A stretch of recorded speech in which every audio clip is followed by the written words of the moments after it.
नमस्कार ओडिशावासी। आज हूँ 15 जनवरी 2026 गुरुवार। आज दिन टॉप 20 देश विदेश किसी गुरुत्वपूर्ण खबर रही जमीक सुभद्रा योजना आवास घर भत्ता राशन कार्ड विषय में संपूर्ण भिडियोटी को देखले जानीपारे कौन सब अपडेट रही। आम चैनल को प्रथम कर आसी चैनल को सब्सक्राइब करी आपण भल पाइबा स्वरूप भिडियोटी को छोट छोट लाइक टे कर दिंतु एवं कमेंट रे जय जगन्नाथ लिखि दिंतु। आजिर प्रथम खबर स्पष्ट होईगला तारीख। एही दिन खाता को आसिबो सुभद्रा टंका। काहाकू मिलिबो सुभद्रा टंका जानंतु। हिताधिकारी गुड न्यूज आसीगला तारीख। एही दिन मिलिबो सुभद्रा टंका। जानंतु काहाकू मिलिबो सुभद्रा टंका। बैंक अकाउंट रे जमा हेबो सुभद्रा टंका। एके थरके दुईटी किस्ती टंका पठाइबे राज्य सरकार। तेबे आसंतु जानिबा केबे ओ केउ मानकू एही टंका आसीबो। सुभद्रा योजना को नै पुणी बड़ खबर। नुआ वर्ष रे आसिला नुआ अपडेट। हिताधिकारी खुशी खबर। पुणी मिलिबो सुभद्रा किस्ती टंका। 18 तारिख सुधा मिलिबो सुभद्रा टंका। खुशीर कथा जे बाद पड़िथिबा हिताधिकारी भी एथिरे लाभवान हेबे। एने आज उपमुख्यमंत्री प्रभाती परिडा सूचना दैछन्ति। उपमुख्यमंत्री प्रभाती परिडाଙ୍କ सूचना अनुसार प्रथम करी सुभद्रा योजना सामिल होइतबा महिला और कौनसी कारण सुभद्रा योजना वंचित होइतबा महिला मानकू एही टंका मिलिबो। राज्य रे विकास पे सरकार द्वारा लागू होइतिबा विकासमुखी योजना मध्य सुभद्रा योजना गोटिए। एही योजना रे प्रति वर्ष 10,000 लेखा सहायता देबाक मुख्यमंत्री प्रतिश्रुति दे सारिछन्ति। वर्तमान सुधा 3टी किस्ती प्रदान करिसन्ति राज्य सरकार। किंतु कौनसी ना कौनसी कारण पई प्रति किस्ती रे किछि महिला वंचित होइछन्ति। सही महिला मानकू आसंता सप्ताह रे सुभद्रा टंका प्रदान करा जिबा नै राज्य सरकार सूचना रहिछि। एही क्रम रे चलित थर मोट 4,57,681 जन को मिलिबो सुभद्रा अर्थ। एही तालिका रे प्रथम करी सुभद्रा रे सामिल होइतबे 1,78,000 हिताधिकारी और आवेदन करी वंचित होइतबा प्राय 2,80,000 हिताधिकारी सामिल होइछन्ति। परवर्ती खबर एही चाषी खाता को आसीबनी 22तम किस्तीर टंका। लिस्ट रे आपणक ना नाही तो नूतन वर्ष आरंभ होइछि एवं चाष जमीर गाँ पर्यंत प्रधानमंत्री किसान योजना परवर्ती किस्ती केबे आसीबो ताहा ही आलोचनार विषय। जो चाषी माने प्रति 4 मास रे सेमानक अकाउंट 2,000 पाउछन्ति सेमानक पय एही राशि अत्यंत गुरुत्वपूर्ण। एही टंका सार ठारू बिहन पर्यंत समस्त छोट एवं बड़ चाष खर्च को कभर करे। तेणु जेतेबेले किस्ती विलंब हुए चिंता बढ़ी जाए। एथर पुणी लक्ष लक्ष चाषी 22तम किस्ती पे अपेक्षा करिसन्ति एवं 2,000 किस्ती अटकी जिबार भय मध्य रहिछि। प्रधानमंत्री किसान योजना 22तम किस्ती केबे आसिबो ता हेउछि सबुठारु बड़ प्रश्न। सरकार ए पर्यंत एक निर्दिष्ट तारीख घोषणा करिनांति। किंतु पूर्व ढांचा उपर आधार करी यह किस्ती फेब्रुआरी 2026 रे जारी हेबो बोली आशा करा जाउछि। जदि आपण 4 मासिक देय बजाय रखा जाए तेबे टंका जनवरी शेष सुधा किंबा फेब्रुआरी एवं मार्च मध्य अकाउंट रे पहुंची पारे। एही तरह प्रधानमंत्री किसान योजना एक बड़ परिवर्तन करा जायछि। केवल ई-केवाईसी पूरण करबा आ यथेष्ट नुहे। सरकार स्पष्ट करिसेंति जे जेउ चाषी पाखरे एक स्वतंत्र चाषी परिचय पत्र नाही सेमानकर परवर्ती किस्ती स्थगित रखा जाय पारे। परवर्ती खबर लक्ष लक्ष शिक्षकक बल्ले बल्ले बढ़िला दरमा। एबे प्रति मासरे मिलिबो एते टका। कैबिनेट बैठक रे मंजूरी होइछि। राज्य रे लक्ष लक्ष शिक्षकों पे एक खुशीर खबर। चतुर्थ थर पे कैबिनेट बैठक रे पे स्केल हेला मंजूर। आज सचिवालय रे मुख्यमंत्री डॉक्टर मोहन यादव अध्यक्षतार मोहन कैबिनेट बैठक बसीथिला। एही बैठक रे अनेक गुरुत्वपूर्ण प्रस्ताव उपर आलोचना होइतिला। एही कैबिनेट बैठक लक्ष लक्ष शिक्षकों पे बहुत भल खबर आनिछि। बैठक रे चतुर्थ थर पे दरमा स्केल मंजूर होइछि।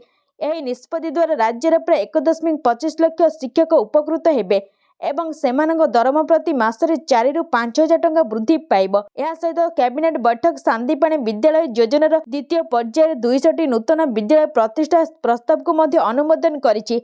एही प्रकल्प पय प्राय 36,060 कोटी खर्च कराजिब। एही निष्पत्ति राज्य रे गुणात्मक शिक्षार प्रसार को आहुरी मजबूत करिब। परवर्ती खबर बैतरणी नदी घाट रे मकर बुड़ पकाइले मुख्यमंत्री।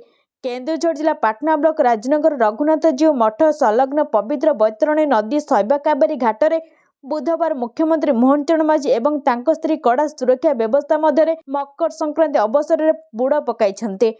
एही अवसर में मुख्यमंत्री सह तेलोकई विधायक फकीर चरण नायक पूर्वतन जिला भाजपा सभापति राधाकांत महांती बाल्यबंधु और शिक्षक बुड़ पकाइछन्ते। कार्यक्रम में पाटना विधायक अखिल चंद्र नायक जिला भाजपा सभापति सुखदेव महांती प्रमुख सामिल होता बेले सुरक्षा प्रशासन पक्षर डीआईजी ब्रिजेश राय जिलापाल विशाल सिंह एसपी नीतीश कौशल करदागुड़ू, डीएफओ एचडी धनराज, केन्दुझर उपजिलापाल उमाशंकर दलई, चंपुआ उपजिलापाल उमाकांत राउत प्रमुख सामिल थिबा बेले बैतरणी नदीघाट पर पाटना तहसिलदार अश्विनी कुमार नायक, मठ पर बीडीओ मानस कुमार दंडपाट, चेंजिंग रूम दायित्व पाटना अतिरिक्त तहसिलदार शरण कुमार जेना प्रमुख रही। परवर्ती खबर माड़ी आसुछि एही भाइरस करदेव कोमा, जानी रखंतु एही भाइरस टी कौन। सोमवार Paschimbanga virus research and diagnostic laboratory Nipah virus चिन्हट हेबा पर एबे ओडिशा को भय घारिछि। निपा भाइरस एमिति एक रोग जहाँ घुषुरी एवं बादुड़ी भली प्राणी ठारू मनीष शरीर को स्थानांतरित हुए पर एही भाइरस मनीष ठारू मनीष को मध्य संक्रमण होइଥାଏ। यह रोगी मध्य ज्वर एवं थंडा भली लक्षण सृष्टि करे। एही संक्रमण एनसेफालाइटिस मध्य सृष्टि करिपारे, जहाँ कोमा एवं किछि क्षेत्र में मायोकार्डिटिस परी रोग देखा दिए। रिपोर्टर प्रकाश जे पश्चिमबंगर 2 स्वास्थ्यकर्मी जड़े पुरुष और जड़े महिला उत्तर 24 परगना जिलार बारासतर एक घरोई हस्पिटाल चिकित्साधीन अच्छा। असुस्थ होगा पूर्व से डिसेम्बर पूर्व मेदिनीपुर एवं पूर्व बर्धमान निज घर को जाइए। सेमानଙ୍କର राज्य बाहर को यात्रा करिबार कौनसी हिस्ट्री नहीं। परवर्ती खबर यही सप्ताह सीएम किसान हिताधिकारी एक खुशी खबर आसिब 2000 टंका। ओडिशा सरकार सीएम किसान योजना राज्यर कृषक मान एक गुरुत्वपूर्ण सहायता योजना। यही योजना माध्यम छोट सीमांत भूमिहीन कृषक माने आर्थिक सहायता पाउछंती। यही राशि वर्ष रे 2टी किस्ती हिसाब से 2000 लेखा 4000 टंका मिलता है। जो मैंने नुआ 31 डिसेम्बर सुधा पंजीकरण समय आधार कार्ड, बैंक खाता सूचना और जमी संपर्कित अपडेट करथिले, जो मैंने समय सीमा मध्य पंजीकरण न करथिले कृषक माने योजनार लाभर वंचित होइजिबे। सरकार कृषक मानक अनुरोध मध्य करथिले एवं सूचना योग्य यही सप्ताह मिलिबा सीएम किसान योजनार आगामी किस्ती 2000 टंका। परवर्ती खबर बुर्खा पिंधि किणी पारिबेनी गहना, सुना दुकान प्रवेश उपर प्रतिबंधक। छत्तीसगढ़ बुर्खा किंवा निकाब पिंधि सुना दुकान प्रवेश संपूर्ण निषेध करा जायछि। छत्तीसगढ़ बुर्खा एसोसिएशन एक जरूरीकालीन बैठक रे निष्पत्ति निया जायछि, ଯେଉଁଠାରେ ଚୋରିର ସଂଖ୍ୟା କ୍ରମାଗତ ଭାବରେ ବୃଦ୍ଧି ପାଉଛି ବୋଲି ଆଲୋଚନା କରାଯାଇଥିଲା। ସଂଘର ରାଜ୍ୟ ସଭାପତି କମଲ ସୋନି କହିଛନ୍ତି ଯେ ବୁର୍ଖା ଏବଂ ନିକାବ ଆଡ଼େଇ ଚୋରି ବୃଦ୍ଧି ପାଉଛି, ଯାହା ଦୋକାନୀମାନଙ୍କୁ ପ୍ରଚୁର କ୍ଷତି ପହଞ୍ଚାଉଛି। ଗତ କିଛି ମାସ ମଧ୍ୟରେ ବିଳାସପୁର ଏବଂ ଆଖପାଖ ଅଞ୍ଚଳରେ ସୁନା ଦୋକାନରେ ଅନେକ ଚୋରି ରିପୋର୍ଟ ହୋଇଛି। ଏହି ମାମଲାରେ ଅନେକ ଘଟଣାରେ ଅପରାଧୀମାନେ ବୁର୍ଖା କିମ୍ବା ନିକାବ ପିନ୍ଧି ଦୋକାନରେ ପ୍ରବେଶ କରିଥିଲେ, ଯାହାଫଳରେ ସେମାନଙ୍କର ଚିହ୍ନଟ କଷ୍ଟକର ହୋଇଯାଇଥିଲା। ପୋଲିସ ତଦନ୍ତ ସମୟରେ ମଧ୍ୟ ସିସିଟିଭି ଫୁଟେଜରୁ ମୁହଁ ଲୁଚାଇବା ଅପରାଧୀକୁ ଧରିବା କଷ୍ଟକର ହୋଇଯାଇଥିଲା। ସଂଘ ବୈଠକର ସମସ୍ତ ସଦସ୍ୟ ସର୍ବସମ୍ମତିକ୍ରମେ ଏହି ନିଷେଧକୁ ସମର୍ଥନ କରିଥିଲେ। ପରବର୍ତ୍ତୀ ଖବର ମାଗଣା ରାସନ ପାଉଥିବା ଲୋକଙ୍କ ପାଇଁ ଖୁସି ଖବର। ଏଣିକି 1 କେଜି ବଦଳରେ ମିଳିବ 2 କେଜି ଗହମ। ସରକାର ରାସନ କାର୍ଡ ଧାରକଙ୍କୁ ଗୁରୁତ୍ୱପୂର୍ଣ୍ଣ ଆଶ୍ୱସ୍ତି ପ୍ରଦାନ କରିଛନ୍ତି। ଖାଦ୍ୟ ଯୋଗାଣ ବିଭାଗ ଦ୍ୱାରା ଯୋଗାଇ ଦିଆଯାଉଥିବା ଗହମର ପରିମାଣ ବୃଦ୍ଧି କରାଯାଇଛି, କିନ୍ତୁ ଚାଉଳ କମ୍ ପାଇବେ। ତେବେ 1,11,245 କାର୍ଡ ଧାରକ ଏହା ଦ୍ୱାରା ଉପକୃତ ହେବେ। ଏହି ମାସରୁ ହିତାଧିକାରୀମାନେ 1 କିଲୋଗ୍ରାମ ପରିବର୍ତ୍ତେ 2 କିଲୋଗ୍ରାମ ଗହମ ପାଇବେ। ସେହିପରି ଏବେ 4 କିଲୋଗ୍ରାମ ପରିବର୍ତ୍ତେ 3 କିଲୋଗ୍ରାମ ଚାଉଳ ମିଳିବ। ଅନ୍ତୋଦୟ ହିତାଧିକାରୀମାନେ 7 କିଲୋଗ୍ରାମ ପରିବର୍ତ୍ତେ 14 କିଲୋଗ୍ରାମ ଗହମ ଏବଂ 28 କିଲୋଗ୍ରାମ ପରିବର୍ତ୍ତେ 21 କିଲୋଗ୍ରାମ ଚାଉଳ ପାଇବେ। ଜିଲ୍ଲାରେ 16,367 ଅନ୍ତୋଦୟ ହିତାଧିକାରୀ ଏବଂ 94,878 PHH ହିତାଧିକାରୀ ଅଛନ୍ତି। ଖାଦ୍ୟ ଏବଂ ଗ୍ରାହକ ସୁରକ୍ଷା ବିଭାଗର ଏହି ନିଷ୍ପତ୍ତି ଜିଲ୍ଲାର ଲକ୍ଷ ଲକ୍ଷ ରାସନ କାର୍ଡ ଧାରକଙ୍କୁ ଲାଭ ଦେବ। ପରବର୍ତ୍ତୀ ଖବର ଶେଷ ହୋଇଛି 10 ମିନିଟର ଡେଲିଭରି ଦାବି, ଚାପ ଏବେ ବି ରହିଛି। ଫାଷ୍ଟ କମର୍ସ କମ୍ପାନୀଗୁଡ଼ିକ ଦ୍ୱାରା ଗ୍ରାହକମାନଙ୍କୁ ସେମାନଙ୍କର 10 ମିନିଟ ଡେଲିଭରି ପ୍ରତିଶ୍ରୁତି ହଟାଇ ଦେବାର ଅଭିଯୋଗ କରାଯାଇଥିବା ଘୋଷଣା ଗିଗ୍ କର୍ମଚାରୀଙ୍କ ଜୀବନ ଉପରେ ବହୁତ କମ୍ ପ୍ରଭାବ ପକାଇଥିବା ପରି ମନେ ହେଉଛି। ଜାତୀୟ ରାଜଧାନୀ ଦିଲ୍ଲୀରେ କାର୍ଯ୍ୟ କରୁଥିବା ଡେଲିଭରି ଏଜେଣ୍ଟମାନେ କହିଛନ୍ତି ଯେ ରୋଜଗାର ଏବେ ବି ଅନେକ ଡେଲିଭରି ଉପରେ ନିର୍ଭର କରେ, ତେଣୁ ଶୀଘ୍ର କାମ କରିବାର ଚାପ ରହିଛି।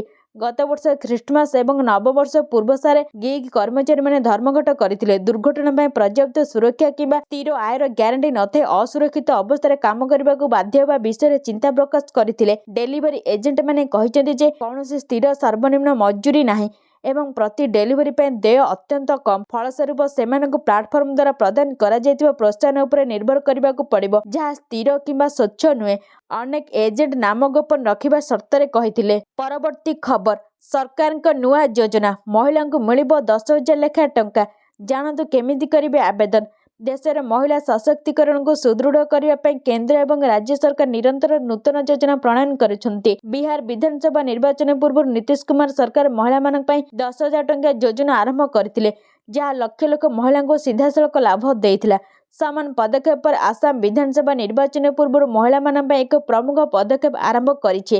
ଆସାମ ସରକାର ମହିଳାମାନଙ୍କ ଆତ୍ମନିଯୁକ୍ତିକୁ ବୃଦ୍ଧି କରିବା ପାଇଁ ସ୍ୱୟଂ ସହାୟକ ଗୋଷ୍ଠୀ ସହିତ ଜଡ଼ିତ ମହିଳାମାନଙ୍କୁ ବିହନ ପୁଞ୍ଜି ପ୍ରଦାନ କରିବା ଆରମ୍ଭ କରିଛି। ସରକାର ଦାବି କରିଛନ୍ତି ଯେ ଏହି ଯୋଜନା ଗ୍ରାମାଞ୍ଚଳରେ ନିଯୁକ୍ତି ବୃଦ୍ଧି କରିବ, ପରିବାର ଆୟରେ ଉନ୍ନତି ଆଣିବ ଏବଂ ମହିଳାମାନଙ୍କୁ ନିଜର ଛୋଟ ବ୍ୟବସାୟ ପ୍ରତିଷ୍ଠା କରିବାକୁ ସଶକ୍ତ କରିବ।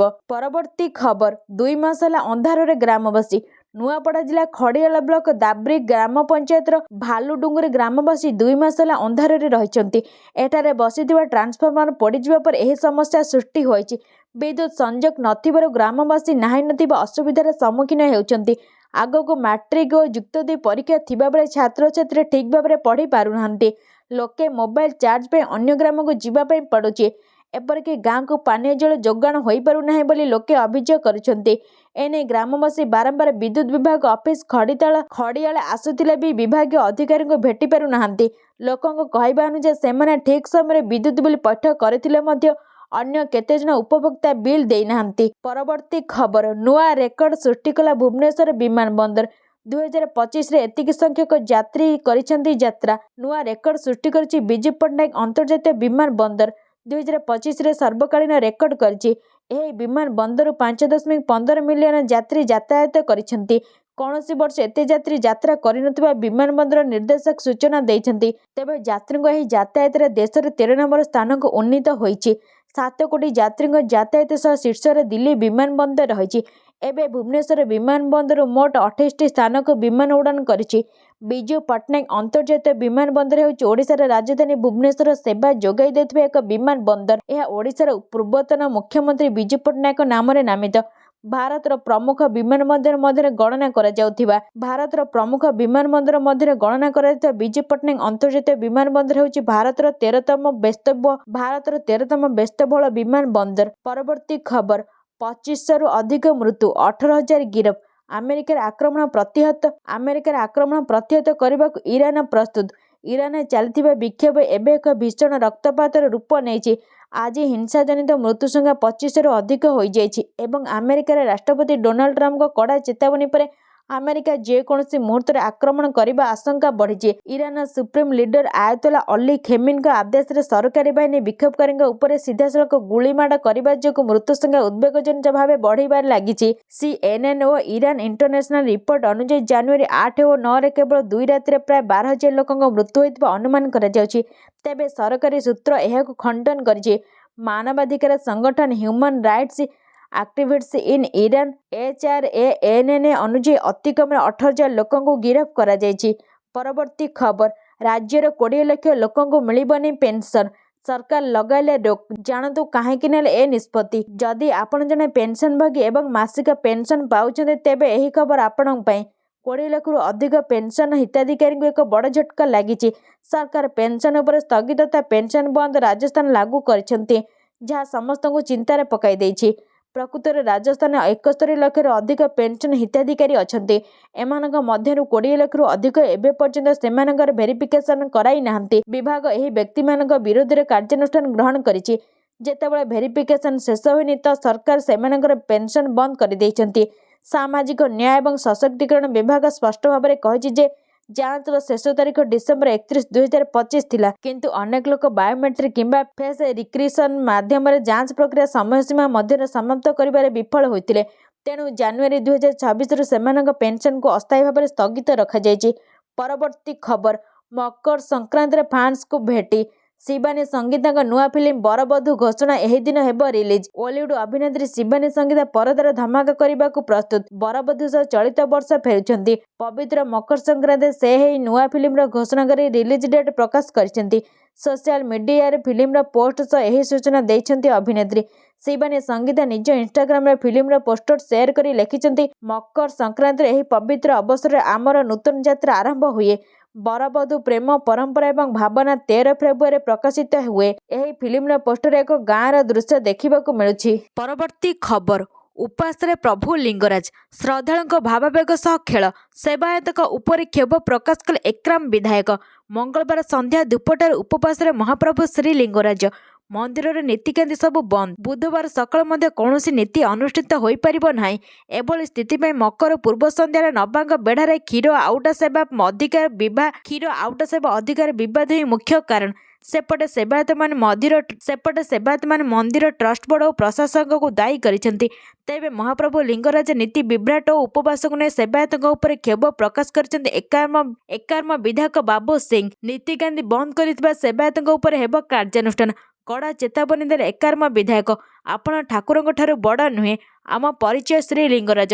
ସେବାୟତ ସେବା କରିବାକୁ ଅଛନ୍ତି, ନିଷ୍ପତ୍ତି ନେବାକୁ ନୁହେଁ। ନୀତିକାନ୍ତି ବନ୍ଦ ଅତ୍ୟନ୍ତ ଦୁର୍ଭାଗ୍ୟଜନକ।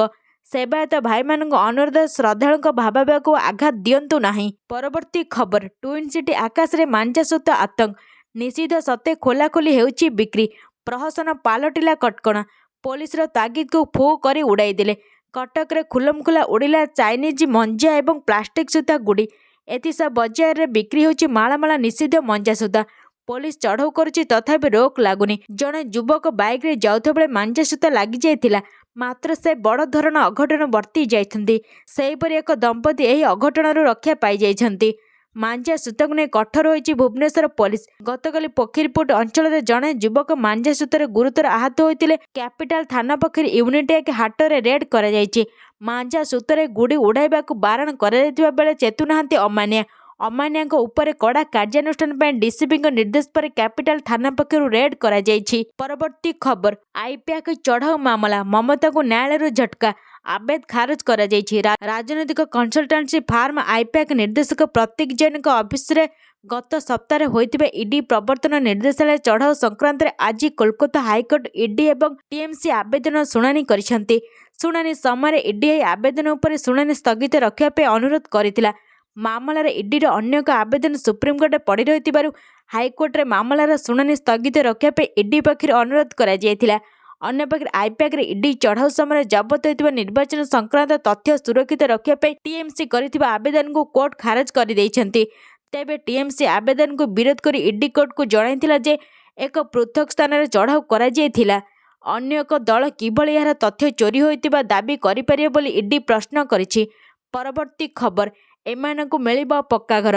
34 ଲକ୍ଷ ଲୋକଙ୍କର ଆସିଲା ସର୍ଟଲିଷ୍ଟ। ତାଲିକାରେ ଆପଣଙ୍କ ନାମ ରହିଛି କି ନାହିଁ ଚେକ୍ କରିନିଅନ୍ତୁ।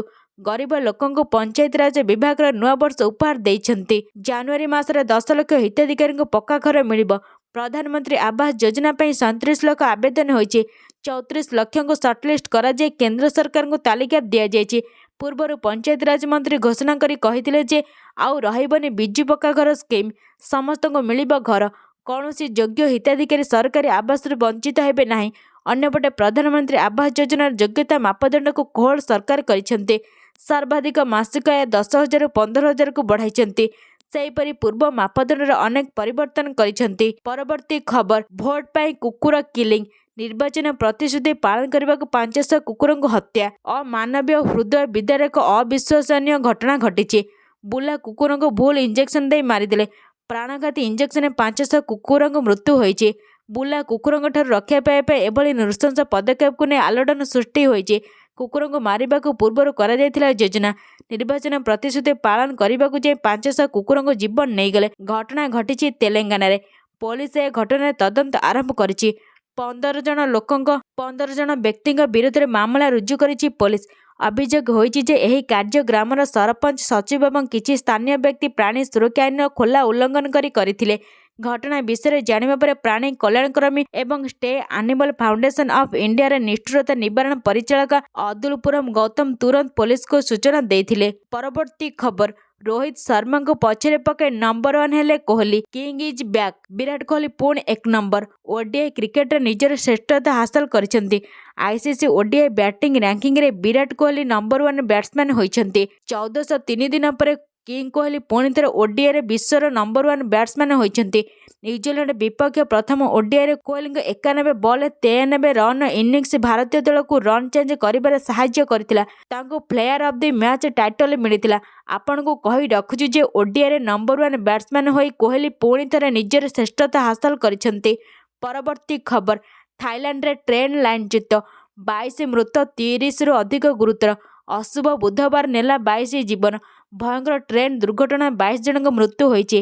ଏହାସହ 30ରୁ ଅଧିକ ଆହତ ହୋଇଛନ୍ତି। ଥାଇଲାଣ୍ଡରେ କ୍ରେନ୍ ଖସି ପଡ଼ିବାରେ ଟ୍ରେନ୍ ଲାଇନଚ୍ୟୁତ ହୋଇଥିଲା, ଫଳରେ 22 ଜଣଙ୍କ ମୃତ୍ୟୁ ହୋଇଛି। ନାଖୋନ ରତଚାସିମା ପ୍ରୋଭିନ୍ସରେ ବଡ଼ ଟ୍ରେନ୍ ଦୁର୍ଘଟଣା ହୋଇଛି। ରେଲୱେ ପ୍ରକଳ୍ପ କାମରେ ନିୟୋଜିତ କ୍ରେନ୍ ହଠାତ୍ ଉପରୁ ଖସି ପଡ଼ିଥିଲା। ଲାଇନଚ୍ୟୁତ ହୋଇ ଟ୍ରେନ୍ରେ ନିଆଁ ଲାଗିଥିଲା।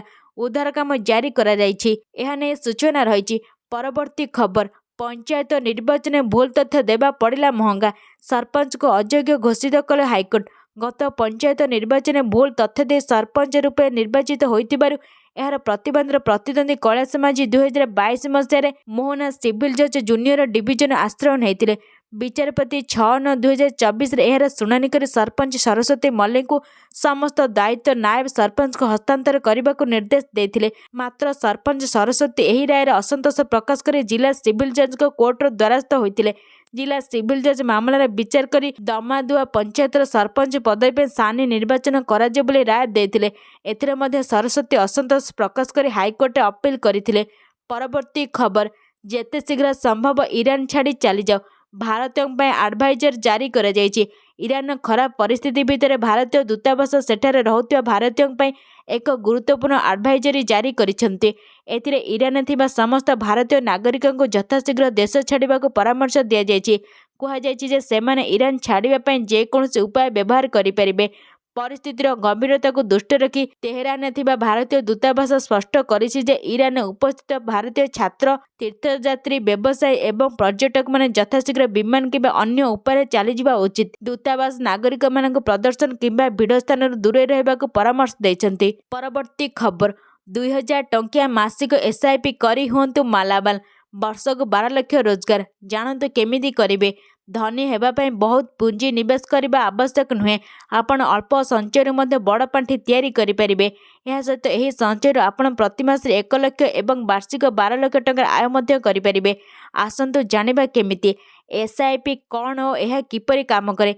SIP ବା ସିଷ୍ଟମେଟିକ୍ ଇନଭେଷ୍ଟମେଣ୍ଟ ପ୍ଲାନ୍ ହେଉଛି ମ୍ୟୁଚୁଆଲ ଫଣ୍ଡରେ ନିବେଶ କରିବାର ଏକ ଉପାୟ। ଏଥିରେ ଆପଣ ଏକ ନିର୍ଦ୍ଦିଷ୍ଟ ଦିନରେ ନିୟମିତ ଭାବେ ଏକ ନିର୍ଦ୍ଦିଷ୍ଟ ରାଶି ନିବେଶ କରନ୍ତି। ଉଦାହରଣ ସ୍ୱରୂପ, ଯଦି ଆପଣ 2000 ଟଙ୍କାର SIP ଆରମ୍ଭ କରନ୍ତି, ତେବେ ଏହି ଟଙ୍କାରେ ମ୍ୟୁଚୁଆଲ ଫଣ୍ଡ ୟୁନିଟ୍ କିଣାଯାଏ। ସମୟ ସହିତ ଆପଣଙ୍କୁ କମ୍ପାଉଣ୍ଡିଂ ଏବଂ ଦୀର୍ଘ ମିଆଦୀ ରିଟର୍ଣ୍ଣର ଲାଭ ମିଳିଥାଏ। ପରବର୍ତ୍ତୀ ଖବର, ରେକର୍ଡ ଭାଙ୍ଗିଲା ସୁନା ରୂପା ରେଟ୍। ଦିନକୁ ଦିନ ବଢ଼ିବାରେ ଲାଗିଛି ସୁନା ଓ ରୂପାର ଦର। ବିବାହ ସିଜିନରେ ସୁନା ରୂପା ଦର ବୃଦ୍ଧି ଗ୍ରାହକଙ୍କ ହୋସ୍ ଉଡ଼ାଇ ଦେଇଛି। ତେବେ ଆସନ୍ତୁ ଜାଣିବା କେଉଁ ସହରରେ କେତେ ରହିଛି ସୁନା ଓ ରୂପାର ଦର। ଆଜି ଭାରତୀୟ ବଜାରରେ 22 କ୍ୟାରେଟ ସୁନାର 10 ଗ୍ରାମ ରେଟ୍ 1,31,650 ଟଙ୍କା ଥିବାବେଳେ 24 କ୍ୟାରେଟ ସୁନାର ଦାମ 1,43,620 ଟଙ୍କା ରହିଛି। ଉଭୟ 22 ଓ 24 କ୍ୟାରେଟ ଦରରେ 1,000 ଓ 1,090 ଟଙ୍କା ବୃଦ୍ଧି ହୋଇଛି।